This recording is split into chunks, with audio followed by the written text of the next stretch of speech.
Nephrotic syndrome तुम लोगों ने शायद पहली बार ही नाम सुना होगा, कभी पहले बहुत ज़्यादा सुना है नाम? नहीं सुना। नेफ्रोटिक सिंड्रोम के बारे में भी बहुत ज़्यादा समझने से पहले ये है कि जो अपनी किडनी है, किडनी में होता क्या है।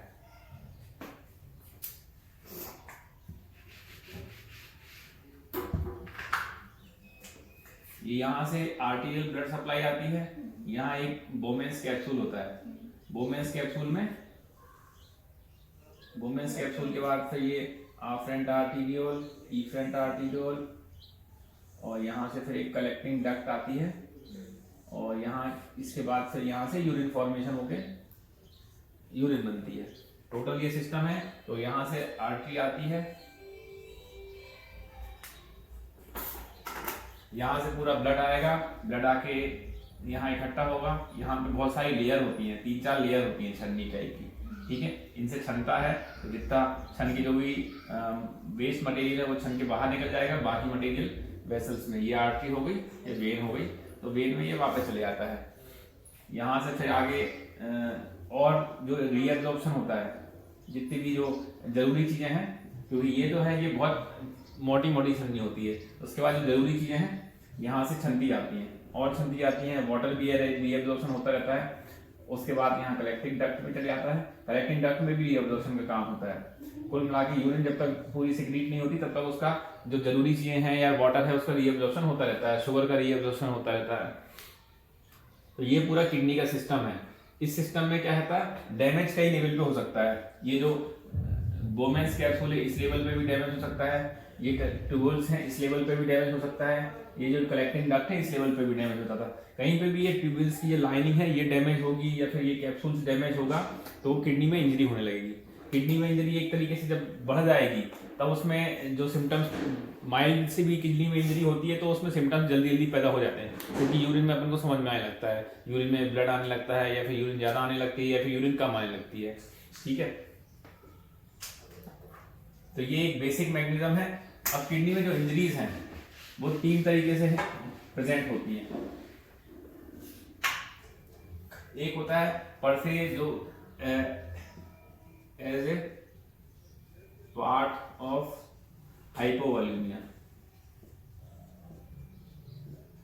जैसे पेशेंट को अगर नॉर्मली है, पेशेंट किडनी तक ब्लड पहुंच ही नहीं रहा है, प्रॉपर पहुंच ही नहीं रहा है, तो वहां उसको ब्लड सप्लाई नहीं मिलेगी। ब्लड सप्लाई में नहीं मिलेगी, ये कब कब कंडीशन हो सकती है, जब सीवियर वॉमिटिंग या फिर डायरिया हो। इसको बोलते हैं प्री रीनल ARF, ठीक है। अब जो पर से किडनी को ही डैमेज कर रहा है, किडनी को ही इंजरी कर रहा है, उसको बोलेंगे ARF, है ना, पर से ARF लगेगा। ये किडनी में डैमेज भी 3 तरीके से होता है। एक होता है कोई सिस्टेमिक डिसीज है, सिस्टेमिक डिसीज मतलब अपन को मलेरिया हो गया, डेंगू हो गया या फिर कई सीवियर हाई ग्रेड फीवर आ गया है, उसके कहाँ होगा है। एक होता है नेफ्राइटिक सिंड्रोम और एक होता है नेफ्रोटिक सिंड्रोम। इन तीनों की जो बेसिक पैथोफिजियोलॉजी है वो थोड़ी अलग है, लेकिन वो बहुत ज्यादा कॉम्प्लिकेटेड है, इसको समझना बहुत आसान नहीं है, ठीक है। इसके लिए उन्हें इतना ज्यादा नहीं समझेंगे, अभी थोड़ा बेसिक बता दे रहे हैं। एक होता है post renal ARF। Post renal मतलब किडनी के जो आगे की चीजें हैं, मतलब आगे क्या है, यूरेटर है, यूरेटर के आगे यूरिनरी ब्लैडर है, यूरेथ्रा है। इन 3 में भी कहीं पे भी अगर कहीं से ऑब्स्ट्रक्शन होगा तो क्या होगा, बैक फ्लो बढ़ेगा, यूरिन वापस पीछे आएगी, उससे कहाँ जो प्रेशर पड़ेगा किडनी में तो फिर से किडनी की जो सेल्स हैं वो डैमेज होने लगेगी। तो प्री रीनल ARF क्या होगा, जब हाइपोवॉलीमिया होता है किसी भी कारण से, चाहे वो कहीं ब्लड लॉस हो गया हो, चाहे सीवियर वॉमिटिंग हो गई, चाहे सीवियर डायरिया हो या फिर सीवियर वॉसोकंस्ट्रिक्शन हो गया हो, वहां की जो रीनल आर्टरी है उसका वॉसोकंस्ट्रिक्शन हो गया हो। पोस्ट रीनल ARF किडनी के आगे की चीजें हैं, यूरेटर में कहीं स्टोन है या फिर आगे ब्लैडर में कहीं रुकावट है या फिर कोई मेलिग्नेंसी है या फिर कहीं से भी ऑब्स्ट्रक्शन पड़ रहा है, कहीं से भी प्रेशर पड़ रहा है, तो उससे काम हो रहा है। ये जो एक्यूट ARF जो पर से ARF होता है, ये जब प्री रीनल ARF बहुत ज्यादा समय तक होगा या फिर पोस्ट रीनल ARF ज्यादा समय तक होगा तो क्या होगा, किडनी की जो सेल्स है वो डैमेज होने लगेगी। तो ये आगे जाके ये भी ARF जो पर से किडनी में ही डैमेज है वो करने लगेंगी।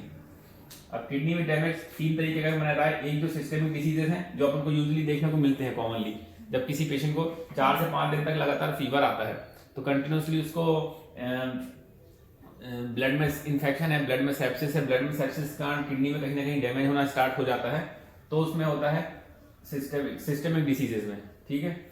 एक होता है नेफ्रोटिक सिंड्रोम और एक होता है नेफ्राइटिक सिंड्रोम। ये नेफ्रोटिक सिंड्रोम और नेफ्राइटिक सिंड्रोम में बेसिक पैथोलॉजी तो ग्लोमेरुलर लेवल पे है,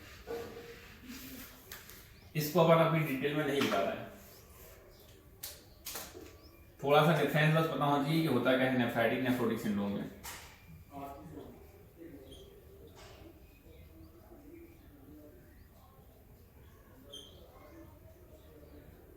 नेफ्रोटिक नेफ्राइटिक इसका ट्राइड है कि हेमेचूरिया,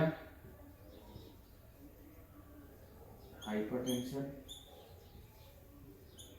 AKI,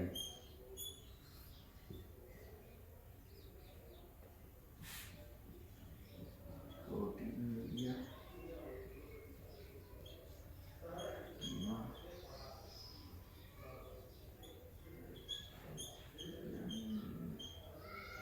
ये दो मतलब किडनी में दो अलग अलग तरीके से डैमेज हो सकता है। नेफ्राइटिक सिंड्रोम में डैमेज क्या होता है, नेफ्राइटिक सिंड्रोम में पूरी नेफ्रॉन डैमेज होती है। इसमें पेशेंट प्रेजेंट करता है हेमेचूरिया के साथ। पेशेंट बोलेगा कि इसको यूरिन में ब्लड आ रहा है, अपन एग्जामिन करेंगे तो उसको हाइपरटेंशन मिलेगा और जो यूरिया क्रिएटिनिन है, यूरिया क्रिएटिनिन का लेवल बहुत ज्यादा बढ़ा हुआ निकलेगा। यूरिन में प्रोटीन भी मिलेगी, बस प्रोटीन जो है लेस देन 1 ग्राम पर 24 आवर से कमी मिलनी है, 1 ग्राम पर 24 आवर से कमी मिलेगी। इसके अलावा यूरिन में ब्लड भी मिल सकता है, आरबीसी कास्ट भी मिल सकते हैं। तो ये नेफ्राइटिक सिंड्रोम की क्लासिकल होता है। नेफ्रोटिक सिंड्रोम में क्या होता है, नेफ्रोटिक सिंड्रोम में जो किडनी में डैमेज है वो कुछ अलग तरीके का होता है। उसमें सिर्फ किडनी से प्रोटीन निकलता है, प्रोटीन कंटिन्यूसली निकलता रहेगा। प्रोटीन निकलेगा तो क्या होगा, हाइपोएल्यूमिनिया हो जाएगा और उसके साथ साथ पूरी बॉडी में इडीमा हो जाएगा। इडीमा के साथ साथ इसको हाइपर लिपिडीमिया भी मिल जाएगा और लिपिडयूरिया भी मिल जाएगा। यूरिन में लिपिड भी निकलने लगेगा। तो प्रोटीन और लिपिड जो है वो निकल रहे हैं और हाइपोएल्यूमिनिया हो रहा है, इडीमा हो रहा है। ये क्लासिकल साइन होते हैं इसमें कि नेफ्रोटिक सिंड्रोम के। नेफ्राइटिक सिंड्रोम में हेमेचूरिया से प्रेजेंट करता है, हाइपरटेंशन और AKI, ठीक है। इसकी बेसिक पैथोलॉजी हमें बहुत नहीं समझा रहे क्योंकि तुम लोगों ने पहली बार नाम सुने हैं। पैथोफिजियोलॉजी तो बहुत ही टफ है, इसकी इतनी समझ में नहीं आएगी। अब आते हैं नेफ्रोटिक सिंड्रोम में। नेफ्रोटिक सिंड्रोम में फिर से दो भाग में डिवाइड कर देते हैं इसको, नेफ्रोटिक सिंड्रोम को। एक तो है जो पर से रीनल कॉजेज ही हैं और दूसरा होता है सिस्टेमिक कॉजेज। सिस्टेमिक कॉजेज मतलब कुछ सिस्टेमिक डिसीज होती हैं जो कि नेफ्रोटिक सिंड्रोम प्रेजेंट करती हैं। डायबिटीज इसमें मोस्ट कॉमन है। डायबिटीज मेलाइटस है। डायबिटीज मेलाइटस में आगे जाके किडनी में जो डैमेज होता है उसका नेफ्रोटिक सिंड्रोम टाइप का ही डैमेज होता है। प्रोटीन निकलने लगता है, पेशेंट हाइपोएल्यूमिनिया, इडीमा से प्रेजेंट करता है। इसके अलावा SLE, HIV और अदर ऑटो इम्यून डिसीजेस में आ सकती है, रूमेटॉइड आर्थराइटिस और भी जितनी भी ऑटो इम्यून डिसीजेस हैं वो सब इससे प्रेजेंट कर सकती हैं। SLE, HIV ये कॉमन है। अब जो किडनी में पर से डैमेज होता है, किडनी में डैमेज किस टाइप का हो रहा है वो भी उसके हिसाब से अलग अलग भागों में डिवाइड कर दिया गया है इसको। उसमें आते हैं minimal change disease, membranous glomerulonephritis, RPGN rapidly progressive glomerulonephritis, membrano proliferative glomerulonephritis. ये सब नाम पहली बार सुने हो तो समझ में आएगा नहीं बहुत ज्यादा।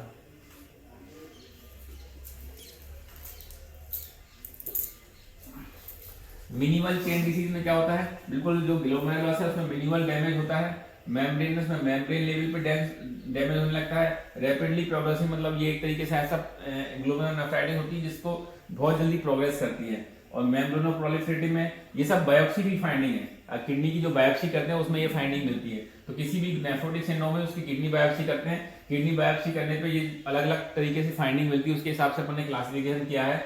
ये क्लासिफिकेशन जरूरी क्यों था, एक फोकल सेगमेंटल ग्लोमेरुलोनेफ्राइटिस, ये 5 ही हैं। ये 5 है जो कि नेफ्रोटिक सिंड्रोम में क्लासिकल आती है। इसमें जो बच्चों में मोस्ट कॉमन मिनिमल चेंज है और बड़ों में एडल्ट्स में मोस्ट कॉमन मेम्ब्रेनस है। बच्चा मतलब लेस देन 15 ईयर देखा जाए तो मिनिमल चेंज है। ये क्लासिफिकेशन करा क्यों गया है, करा इसलिए गया है क्योंकि अगर इसकी प्रोग्नोसिस पता करनी कि आगे पेशेंट प्रोग्नोसिस कैसे करेगा, उसका ट्रीटमेंट कैसे करेगा। जो मिनिमल चेन डिसीज है, मिनिमल चेन डिसीज की प्रोग्नोसिस बहुत अच्छी होती है। ज्यादातर केसेस जो है बच्चों में 90% तक केस जो है मिनिमल चेंज के होते हैं। अब मिनिमल चेन डिसीज में पेशेंट को शॉर्ट कोर्स ऑफ स्टेरॉइड दो, शॉर्ट कोर्स ऑफ स्टेरॉइड से वो इंप्रूव हो जाता है। उसके बाद हो सकता है उसको सेकंड एपिसोड कई बार आता है, कई बार नहीं भी आता है ये। लेकिन आज का टॉपिक जो ऐसा है तुम लोगों ने कभी सुना नहीं है, इसलिए बहुत ज़्यादा समझ में भी नहीं आएगा और थोड़ा टफ भी है, थोड़ा कॉम्प्लिकेटेड भी है।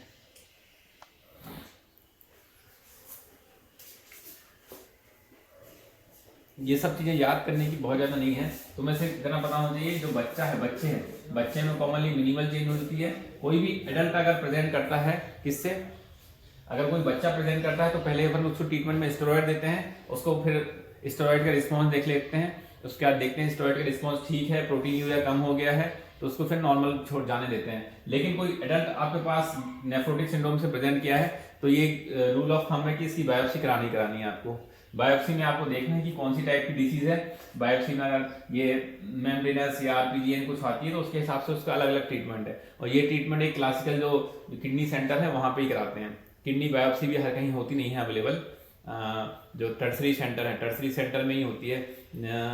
बहुत ज़्यादा हालांकि मेहनत नहीं है इसकी, एक वो आती है गन आती है किडनी बायोप्सी लेने की, एक गन तरीके की आती है, उसको आप डालो और उसको शॉट मार दो तो आ जाती है बायोप्सी की एक पीस।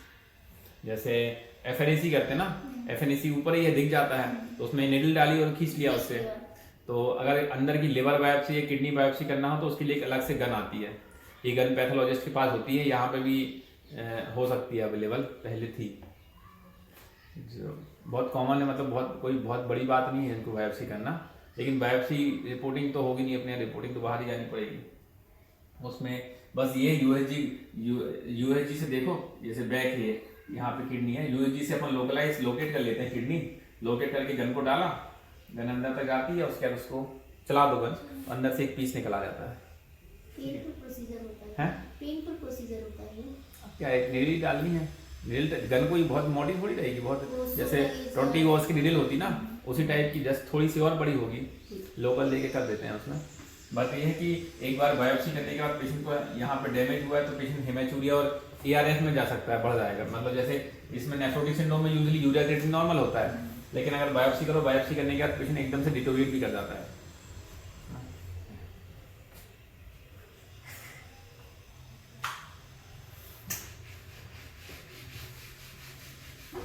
ये हमने तो सिर्फ एक बेसिक बता दिया है, तुम लोग को इसमें याद करने की जरूरत नहीं है। याद क्या करना है, एक तरीके का पेशेंट है, क्लिनिकल प्रेजेंटेशन है, कोई भी पेशेंट प्रेजेंट कर रहा है आपके पास, यूजुअली अगर बच्चा है पेशेंट प्रेजेंट कर रहा है इडीमा के साथ, एक्यूट ऑनसेट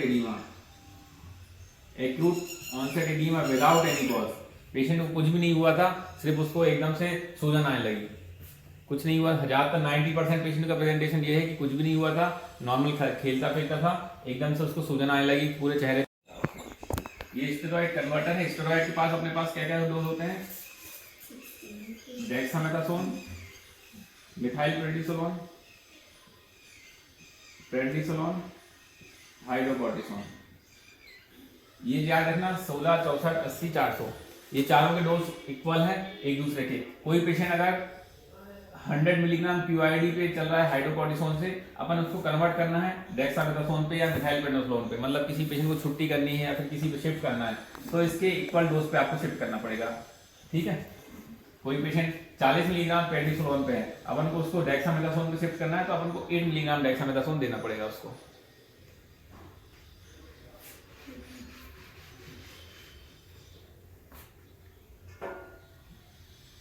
तो स्टेरॉइड है 1 मिलीग्राम पर केजी बॉडी वेट से प्रेडनिसोलोन देते हैं।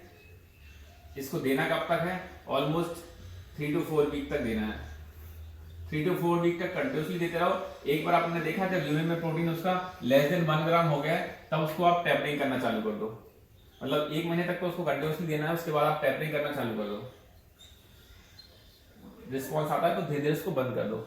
अब आप देखते हो अगर 4 वीक तक कंटिन्यूसली देने के बाद अगर रिस्पॉन्स नहीं मिल रहा है तो 2 चीजें हैं, या तो उसको हायर सेंटर में भेज दो बायोप्सी के लिए, या फिर उसको 1.5 मिलीग्राम पर केजी बॉडी वेट से और हाई डोज दे दो।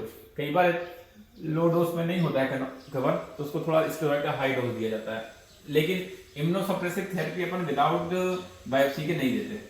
आप अगर इम्यूनोसप्रेसिव थेरेपी देना है तो आप पेशेंट को हायर सेंटर भेजो, पहले उसकी किडनी बायोप्सी कराओ, किडनी बायोप्सी में देखो कौन सी डिसीज है, उसके बाद ही आप इम्यूनोसप्रेसिव दो ड्रग्स। इसका ये इसके अलावा इसको सपोर्टिव ट्रीटमेंट देना पड़ता है। सपोर्टिव ट्रीटमेंट में क्या करते हैं, हाई प्रोटीन डाइट देंगे।